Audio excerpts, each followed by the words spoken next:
తల్లిదండ్రులందరూ మా పిల్లలంటే ప్రాణం అని ప్రతి ఒక్కరికి మనం చెప్పుకుంటాం కదా. సో ఆ ప్రాణం కోసం కనీసం ఒక్క ప్లాట్ అన్న కొన్నారా?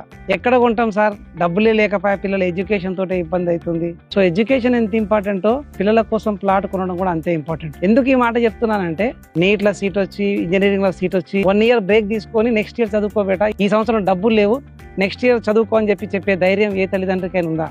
ఎందుకంటే అది భవిష్యత్తు, చెప్పలేము కూడా. మరి ప్లాట్ భవిష్యత్తు కదా. గ్రాడ్యుయేషన్ అయిపోయి హైయర్ ఎడ్యుకేషన్కి వెళ్ళాలంటే కూడా, అబ్రాడ్ ఎడ్యుకేషన్కి వెళ్ళాలంటే కూడా ప్రాపర్టీ కావాలి కదా. మళ్ళీ మనం మార్టిగేజ్ ప్రాపర్టీ బ్యాంక్ చూపించినాకనే వాళ్ళకి ఎడ్యుకేషన్ కోసం పంపించడానికి అవకాశం ఉంటుంది. అప్పటికప్పటికి డబ్బు కావాలంటే, అప్పు కావాలన్నా కానీ ప్రాపర్టీ చూపించాలి కదా.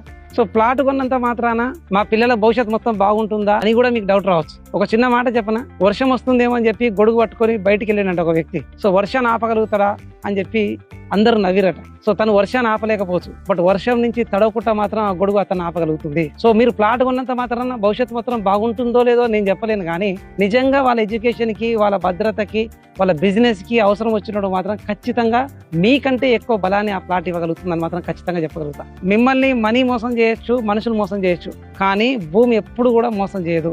కనీసం ఒక్క ప్లాట్ కొని పెట్టండి. సో వాళ్ళ ఎడ్యుకేషన్ కావచ్చు, వాళ్ళ బిజినెస్ కావచ్చు, వాళ్ళ భవిష్యత్తు కోసం ఖచ్చితంగా భరోసాగా అండగా నిలుస్తుందని మాత్రం ఖచ్చితంగా చెప్పగలుగుతాం. So do invest in real estate and create a legacy for your next generation. Good luck.